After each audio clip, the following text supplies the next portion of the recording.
Hoje é sexta-feira, dia 29 de agosto. O Palmeiras teve algumas movimentações, algumas novidades durante a semana e tô passando aqui para fazer um breve resumo de tudo que aconteceu na semana do clube. Começar falando sobre o aniversário de 111 anos da Sociedade Esportiva Palmeiras, uma data tão especial para nós, né, que somos torcedores, que aprendemos a amar e respeitar esse clube.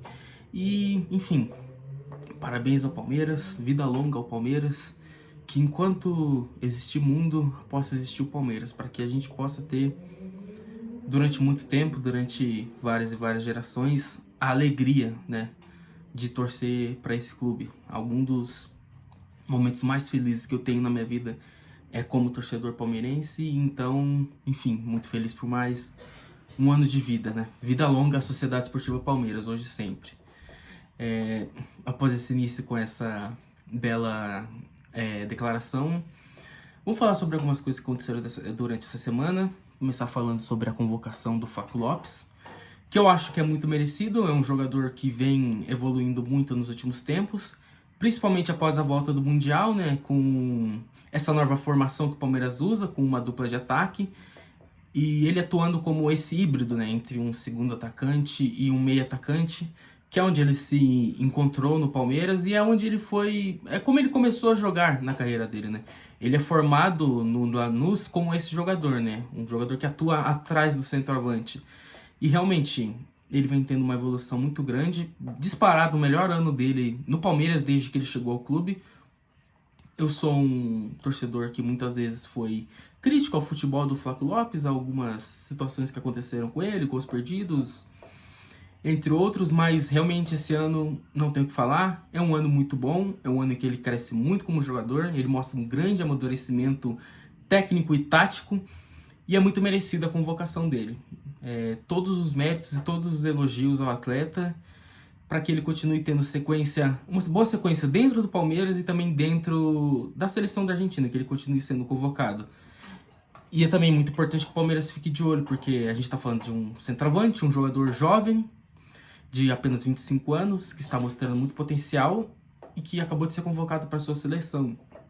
E não é uma seleção qualquer, né? Vamos combinar, é a Argentina, atual campeã do mundo. Então, eu acho que o Palmeiras pode se preparar até para um possível assédio do futebol europeu em cima do Flaco Lopes. É bom a diretoria ficar de olho.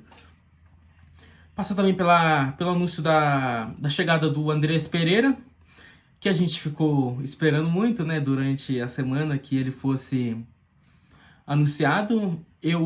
Achei até, pelas notícias que eu estava lendo, acreditei até que ele seria anunciado no início da semana que vem. Ele acabou sendo anunciado hoje, na sexta. E é uma grande contratação, é um grande reforço, é um jogador de experiência no futebol europeu, de seleção brasileira, e que vai agregar muito. Eu já falei um pouco de como eu acho que ele deve ser escalado dentro do Palmeiras, que eu acho que a equipe precisa passar, não sei se por algumas adaptações, mas para que o encaixe dele no Palmeiras funcione, seja o melhor para o atleta e para a equipe, perdão, é importante que ele atue em um time protegido. Porque ele é um 8, mas não é um 8 defensivo, é um 8 ofensivo, é um 8 de chegada. Mais ou menos como era o Richard Rios, claro que é diferente. O Rios também era um 8 ofensivo, mas é um 8 muito mais físico do que o Andrés. Ele é mais alto, ele é mais forte, ele tem uma disposição maior na marcação, no combate ali no meio de campo, coisa que o Andrés não tem muito. Então, se for para ele ser titular, ele tem que jogar em um time protegido, para que ele possa ter campo para jogar e segurança, para que ele tenha as costas dele protegidas, para que ele possa ser esse segundo camisa 10 do Palmeiras, ao lado do Maurício, porque eu acho até que é a característica dele, né? Ele não é um camisa 8, ele é mais um terceiro homem de meio campo, um meia atacante mais ofensivo. Em alguns momentos da temporada pelo Fulham, né? Nesse último ano, ele atuou até quase que como um segundo atacante no esquema tático do técnico português Marco Silva, lá na Premier League. Então ele tem que atuar em uma equipe que dê condições para que ele faça o jogo dele.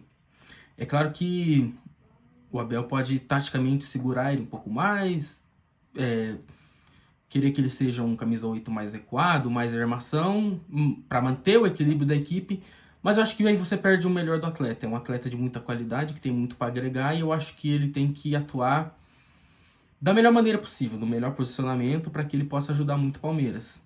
Não é um cara que logo de chegada vai mudar o patamar da equipe, mas vai agregar muita qualidade. Dentro de uma função que o Palmeiras precisava, né? Com certeza precisava de uma reposição para o Richard Rios. E último tema do vídeo, eu acho que é o principal, né? Talvez empatado ali com a chegada do Andrés Pereira, que é a contratação, que é o derby no domingo, o jogo diante do Corinthians. Eu dei uma assistida no jogo de meio de semana do Corinthians contra o Atlético Paranaense, pela Copa do Brasil. Não vi o jogo todo, eu assisti mais para tentar entender de início qual é o Corinthians que o Palmeiras vai enfrentar, que é um Corinthians diferente do que o Palmeiras enfrentou no Paulista, do que o Palmeiras enfrentou na Copa do Brasil, e daquele Corinthians que o Palmeiras perdeu no derby no final do ano passado. Isso já é meio óbvio, né? Mas enfim, em relação ao esquema tático, é o mesmo que a gente vem vendo já faz um bom tempo, né? Esse 4-3-1-2, com 3 volantes, um meio e uma dupla de ataque na frente. Agora a dúvida é sobre a escalação do time do Corinthians. No meio campo a gente sabe que existe desfalques. O José Martins está fora, o André Carrillo está fora também. E pelo que eu vi, o André Carrillo fora até o ano que vem, não joga mais nessa temporada, e é um jogador muito importante para o funcionamento do Corinthians, porque é muito técnico e tem muita vitalidade e tem muita chegada pelo lado direito.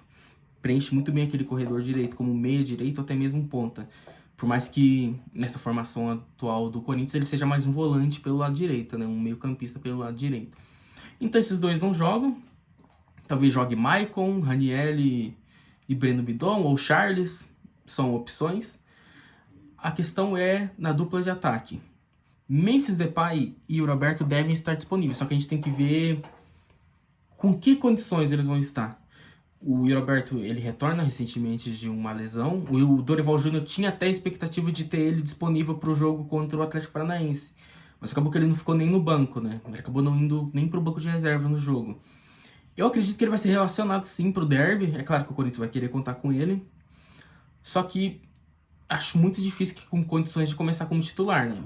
Pode ser que eu me surpreenda que ele assuma essa vaga, que chegue lá no domingo, saia a escalação faltando uma hora pro jogo e ele esteja como titular. Beleza, eu ia achar surpreendente. Mas pode acontecer, mas eu acredito que não. Provavelmente comece no banco, acredito que ganhe minutos, mas eu acho que não é algo que o Corinthians conta. O que eu acho que pode acontecer é a gente ter o Memphis como titular, talvez. Porque ele esteve no jogo contra o Atlético, ele começa no banco de reservas e depois no segundo tempo ele entra ali na reta final, depois dos 30 minutos. Ele joga 15, 20 minutos, até menos. E eu imagino que o Corinthians tenha a expectativa de preparar ele para que ele comece como titular nesse derby. Porque é um jogo muito importante, é um clássico e ele é um jogador muito importante para o funcionamento da equipe. Então, se ele não começar como titular, provavelmente ele vai ter minutos, ele vai jogar pelo menos o segundo tempo, o Corinthians vai querer ter ele disponível. Agora a dúvida fica é qual dupla de ataque vai jogar diante do Palmeiras? Vai ser o Guinegão e o Kaique? Vai ser o Memphis e o Guinegão? O Vitinho pode aparecer por ali? Talvez o Yuri, enfim, surpreenda ele apareça como titular? Essa é a dúvida que fica. Uma certeza que eu tenho é que os caminhos para o Palmeiras vencer o Corinthians, eles estão aí. O Corinthians é um time que tem muitas deficiências, tem problemas. Eu acho que o Palmeiras precisa, desde o início, marcar pressão na saída de bola do Corinthians, porque a gente sabe que é um time que tem muita dificuldade na saída de bola. É um time que tem uma dificuldade técnica para sair jogando muito grande. Se a gente for pegar toda a linha de defesa ali, são jogadores que têm muita dificuldade para organizar a saída de bola. A gente sabe que se o Palmeiras ele subir a marcação e ele dificultar essa saída, vai dar dificuldade para o Corinthians. O Corinthians vai devolver a bola para o Palmeiras. E explorar os lados do campo também, que não é novidade para ninguém, né? Que o Corinthians oferece esses espaços, que os laterais do Corinthians são muito expostos, eles são muito mal protegidos. Eles ficam muito no mano a mano, às vezes até no 2 contra 1, contra o ponta e o lateral adversário, e eles têm as costas muito mal protegidas. Então, eu acho que esse é o caminho para o Palmeiras. E uma coisa até que me irrita muito, que eu não entendo, é que praticamente em nenhum momento da temporada o Palmeiras explorou essa deficiência defensiva que o Corinthians tem. E eu não entendo por quê. Parece até que o Abel não assiste os jogos do Corinthians antes de ir para a partida, porque É uma deficiência que praticamente todos os adversários exploram e o Palmeiras parece que não tem capacidade de explorar.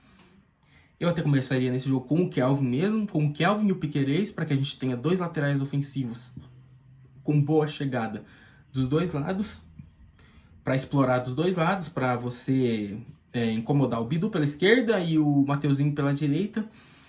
E aí, se eu pudesse apontar qual que é o mapa da mina para o Palmeiras vencer o jogo, eu acho que é esse o caminho. Então, eu acredito que o Palmeiras tem que entrar com uma postura, tem que entrar com a postura ofensiva, marcando em cima, pressionando, querendo ser o protagonista do jogo. Se o Palmeiras entrar dessa maneira, tem grandes chances de vencer. Agora, se for para o Palmeiras entrar, como vem entrando, desde o último derby do ano passado, especulando muito o jogo, deixando o Corinthians jogar, daí tem chance de a gente falar de uma nova derrota, né? A quarta ou quinta do ano seria no derby. Não lembro se teve algum outro ano que o Palmeiras perdeu tantas vezes pro Corinthians, né? Se o Palmeiras entrar com uma postura muito sem saber para onde ir, grande chance da gente perder de novo. Então eu acredito que o Palmeiras tem que começar em cima, tem que começar marcando e tem que impor a dificuldade ao time do Corinthians. Como eu disse, é um time muito frágil, é um time que tem fragilidades muito assim acentuadas e muito fáceis de identificar. Então, esse é o caminho para o Palmeiras vencer esse jogo. Enfim, eu tenho para dizer nesse vídeo de hoje foi isso. Domingo tem pós-jogo, tem esse pós-jogo analisando o derby. Espero que seja um bom pós-jogo, né? Um pós-jogo com uma vitória. Eu agradeço muito aos que assistiram, comentaram, deram like, se inscreveram no primeiro vídeo, se inscreveram no canal. É importante para que esse projeto aqui continue crescendo, para que a gente continue chegando a um público palmeirense maior. Enfim, muito obrigado a todos. Espero que vocês possam estar engajando esse vídeo também, ajudando o canal a crescer. E até domingo, espero com uma vitória. Avante palestra!